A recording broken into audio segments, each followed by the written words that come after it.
Elon Musk was refused service at a cafe because of a hat he was wearing, but the next day, he returned and did something unexpected. What happened next would change the way you think about progress. The bustling cafe in downtown San Francisco was known for its artisanal coffee and tech-friendly atmosphere.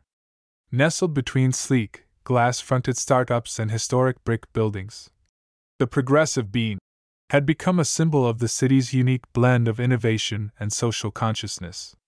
On this particular Wednesday afternoon, the usual hum of laptop keyboards and quiet conversations was interrupted by an unusual scene unfolding at the counter, one that would reshape not just the cafe's future but spark a wider conversation about prejudice and progress in Silicon Valley. "I'm sorry, sir, but we reserve the right to refuse service to anyone," the barista stated firmly, arms crossed. Her name tag read Sophia, and she had been working at the cafe for 3 years. She was proud of the cafe's reputation for being on the cutting edge of both coffee culture and social justice. The tall man in front of her wore a simple black hat, jeans, and a plain black t-shirt with a jacket. Nothing about his appearance seemed particularly remarkable, except for the "Make America Great Again" logo on his hat, which had apparently caused such offense. Other customers began to notice the commotion, some pulling out their phones to record what was happening. The morning sun streamed through the cafe's large windows, highlighting the growing tension in the air. The man remained surprisingly calm, speaking in a soft South African accent that a few people in line found oddly familiar. A group of tech workers from a nearby startup exchanged knowing glances but remained silent. "I don't understand," he said quietly, his fingers drumming thoughtfully on the counter. "I've been waiting for 40 minutes. What exactly about my hat is problematic?" His tone carried genuine curiosity rather than confrontation, as if he were conducting an impromptu social experiment. The manager, Rachel, emerged from the back room, a stern expression on her face. She had built the Progressive Bean from the ground up over the past 5 years, transforming it from a simple coffee shop into what she considered a beacon of forward-thinking values in the community. "Sir, we do not support a specific interest here, and we try not to cause commotion amidst our customers," she said. "We would be happy to serve you if you removed it." The man in the baseball cap looked around the cafe, taking in every detail from the "Everyone Welcome" sign prominently displayed on the wall to the array of sustainability certifications proudly framed near the register.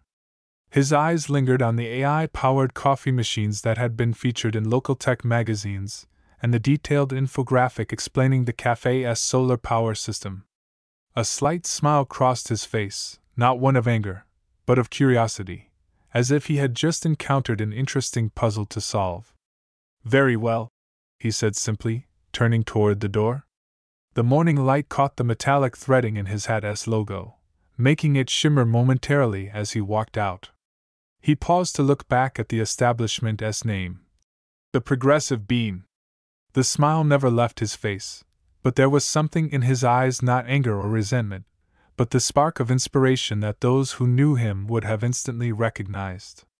That's because the man in the baseball cap was Elon Musk. Though on that particular day he had been trying to maintain a low profile, the hat that had caused such controversy bore the "Make America Great Again" logo. Little did he know, it would lead to such denial. The tension in the cafe lingered long after Musk's departure. Sophia, the barista, found herself defending their position to several regular customers who had witnessed the exchange. One elderly gentleman, a retired professor from Stanford, quietly packed his laptop and left, shaking his head. A group of young software developers, who regularly worked from the cafe's corner table, began a heated discussion about the intersection of technology and social justice. Rachel retreated to her office, where she spent the afternoon reviewing the cafe's mission statement and marketing materials. The words "progressive" and "inclusive" seemed to mock her from the carefully designed posters.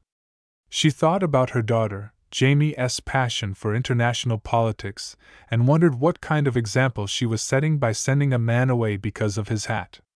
What happened next would become one of the most talked about incidents in the city's recent history, though not for the reasons anyone might have expected.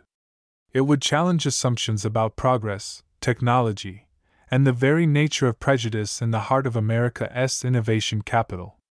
Local environmental groups often cited their initiatives as a model for other businesses. Their mobile ordering system, developed by a local startup, had won several innovation awards.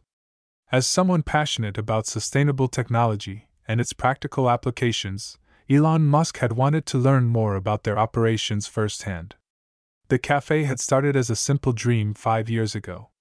Rachel Galloway, a former tech industry project manager, had wanted to create a space that embodied both Silicon Valley's innovative spirit and San Francisco's social consciousness.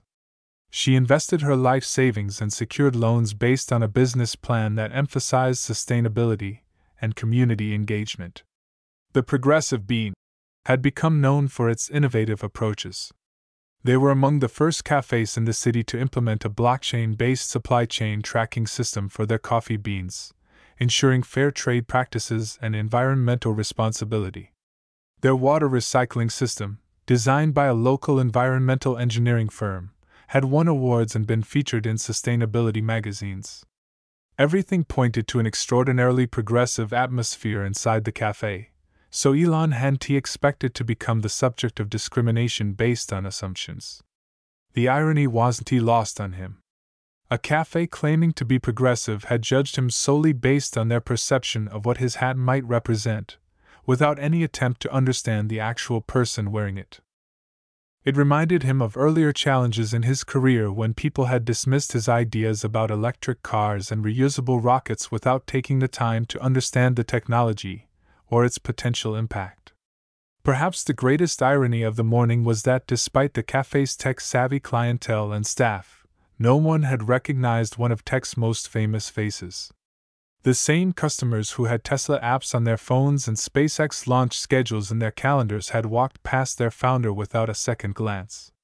Even Sophia, who had an Anton Starman poster hanging in the break room, failed to recognize that she was refusing service to the subject of her daily podcast discussions.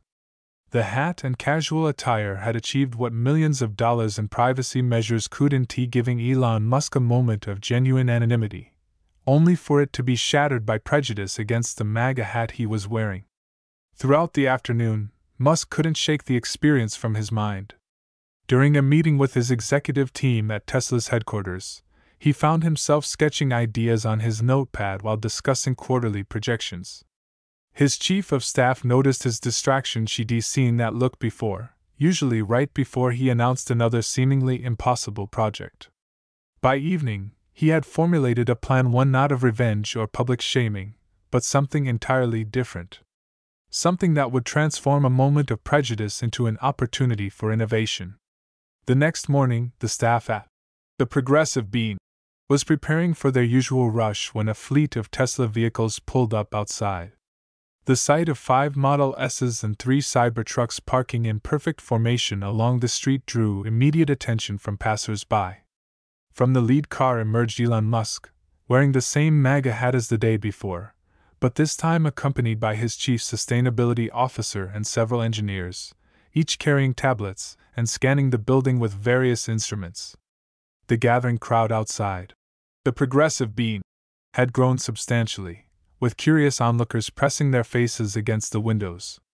Among them was Jamie Galloway, Rachel's teenage daughter, who had rushed over from her high school robotics club meeting after receiving her mother's panic text.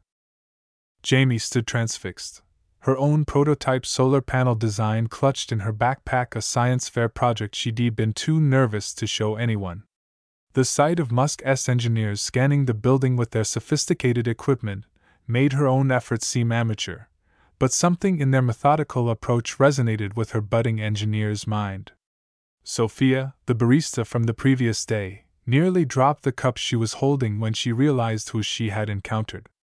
Rachel, the manager, rushed forward, already forming apologies and trying to explain that they weren't discriminating but just trying to protect their business. She hadn't realized earlier who he was. But Musk raised his hand gently. "I'm not here for what you think," he said, his voice carrying across the now silent cafe.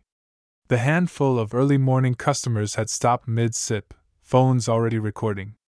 "I'm here to make you an offer that might help us all learn something about progress." Musk addressed the staff and the gathering crowd, his voice carrying the same gentle curiosity it had the day before. "This hat represents the dream of making America great again. But before we can do that responsibly, we need to take care of our home planet. Your café's commitment to sustainability is admirable. Let us turn this moment of misunderstanding into an opportunity for progress." Rachel, fighting back tears, accepted his offer. But Musk wasn't finished. He announced that SpaceX would be partnering with local educational institutions to create internship opportunities for students interested in sustainable technology, with the progressive being serving as a real-world case study. The cafe would become a learning laboratory where theory met practice, where the next generation of innovators could see firsthand how technology could transform local businesses. "The best response to prejudice isn't more prejudice," Musk stated as news cameras began arriving at the scene. "It's education and innovation. Let us show how technology and understanding can bridge our differences. Sometimes the greatest opportunities come disguised as obstacles." The story quickly went viral, but not as a tale of conflict. Instead, it became a testament to turning misconceptions into opportunities. Social media exploded with discussions about the intersection of technology and social progress. The progressive bean became known not just for its coffee, but as a symbol of how innovation and open-mindedness could transform a moment of discrimination into a catalyst for positive change. In the months that followed, the cafe's new Tesla energy system reduced their operating costs by 70% while eliminating their carbon footprint. The cafe became a popular spot for students and entrepreneurs interested in sustainable technology. The original MAGA hat incident was commemorated by a small plaque that read, "Where preconceptions ended and progress began." Local schools began organizing field trips to learn about the energy systems, and college students used the cafe's data for research projects on sustainable business practices. The cafe's atmosphere evolved as well. The walls, once decorated with generic social justice posters, now featured a carefully curated exhibition of space exploration imagery alongside information about environmental innovation. The baristas, including Sophia, received training not just in coffee preparation, but in explaining the cafe's various technological systems to curious customers.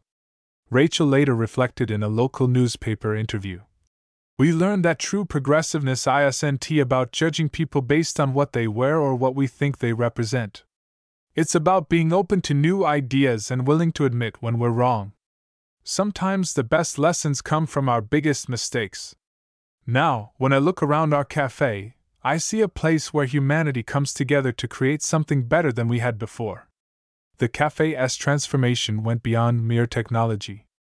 The staff underwent comprehensive training in both technical systems and cultural sensitivity. Rachel implemented a new hiring policy that emphasized diversity of thought alongside other forms of diversity.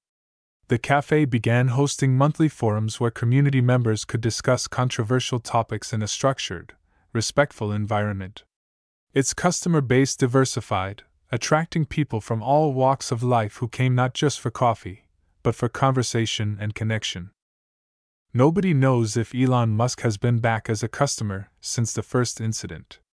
Perhaps he'll sneak into the cafe again one of these days, dressed in his usual black shirt and pants, to make sure that the progressive bean is not just a pretty adjective, but a true description of the cafe's personality.